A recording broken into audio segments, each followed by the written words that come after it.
और अब बात पश्चिम बंगाल की सियासत को लेकर। देखिए, पश्चिम बंगाल में हिंसा थमने का नाम नहीं ले रही। बीजेपी के एक और कार्यकर्ता की हत्या हो गई है। बीजेपी वाले हत्या के लिए तृणमूल कांग्रेस पर अब आरोप लगा रहे हैं। वहीं ममता सरकार के मंत्री ने कहा कि अगर बीजेपी विधानसभा चुनाव में इस बार नहीं जीती तो ममता बनर्जी की हत्या करा सकती है।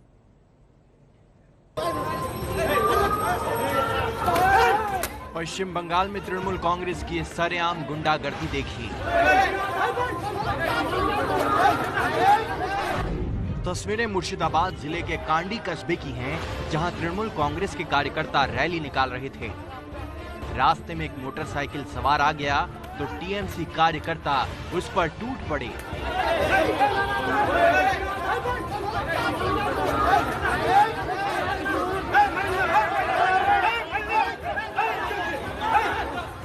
मोटरसाइकिल सवार ये शख्स बीएसएफ जवान है, जो बंगाल और देश की सीमाओं की सुरक्षा के लिए जान पर खेलकर ड्यूटी करता है।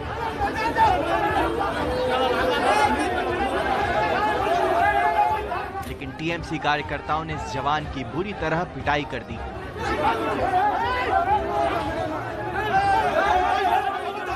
बीएसएफ जवान पर जमकर लात घूंसे बरसाए। जवान का मुर्शिदाबाद के अस्पताल में इलाज चल रहा है। बंगाल में हिंसा की अकेली तस्वीर नहीं है। 2 दिन में हिंसा की 3 बड़ी घटनाएं देखिए।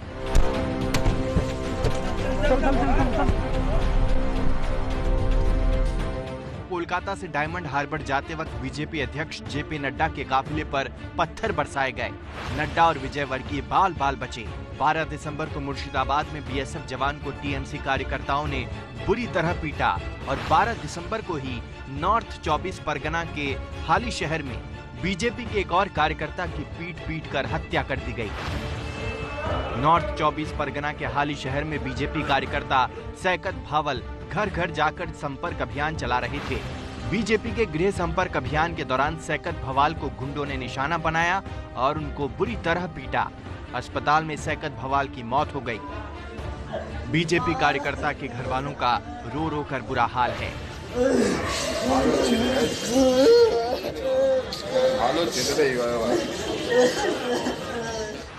बीजेपी ने अपने कार्यकर्ता सैकत की हत्या का आरोप टीएमसी पर लगाया है। वहीं टीएमसी कह रही है कि हत्या की वजह बीजेपी का अंदरूनी विवाद है। पश्चिम बंगाल में लगातार राजनीतिक हिंसा बढ़ रही है।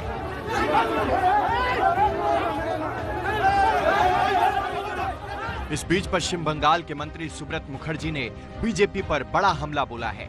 सुब्रत मुखर्जी कह रहे हैं कि अगर विधानसभा चुनाव में जीत नहीं मिली तो बीजेपी ममता बनर्जी की हत्या करवा सकती है। এবং বিশেষ করে বিজেপি পার্টি তারা উঠে লেগে পড়েছে। আমি অবাক হয়ে যাব না যদি কোনোদিন সরে পড়ে যদি না পড়ে তাহলে মমতা ব্যানার্জিকে খুন করবে। ওরা দেখবে খুন করবে। আমি আজ ঘোষণা করে দিয়ে যাচ্ছি, যদি মমতার সাথে লড়াই করে ভোটের লড়াই করে না পারে তাহলে ওরা গোপনে লোক দিয়ে খুন করে আবার তাদের নামে দোষ চাপিয়ে দেবে। बंगाल में जेपी नड्डा पर हमले और राजनीतिक हिंसा के बाद बीजेपी भी बेहद आक्रामक है। पश्चिम बंगाल बीजेपी अध्यक्ष दिलीप घोष कह चुके हैं, मैं कह रहा हूं मारिए, उतना ही मारिए जितना कि आप लोग बाद में हजम कर सकते हैं। लाल डायरी में सब कुछ लिख कर रख रहा हूं, सूद समेत वापस दे देंगे, बदला होगा, बदला भी लेंगे। नड्डा पर हमले के बाद ममता बनर्जी ने कहा था कि बीजेपी वाले खुद अपने ऊपर हमला करवा रहे हैं। इस पर बीजेपी और आरएसएस के नेताओं ने ममता पर हमला बोला है। बंगाल में लॉ एंड ऑर्डर के दिखाई नहीं देता है। गुंडे सरेआम भारतीय जनता पार्टी जैसी बड़ी पार्टी के राष्ट्रीय अध्यक्ष के ऊपर पथराव करते हैं। पुलिस देखती रहती है। निर्धारित कार्यक्रम होने के बाद भी पुलिस को व्यवस्था करना चाहिए। पुलिस ने बिल्कुल व्यवस्था नहीं की।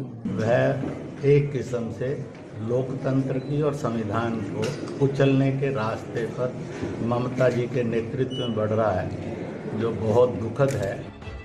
बंगाल की राजनीतिक सरगर्मी के बीच आरएसएस प्रमुख मोहन भागवत कोलकाता में हैं। 19 और 20 दिसंबर को गृह मंत्री अमित शाह बंगाल के दौरे पर जाने वाले हैं।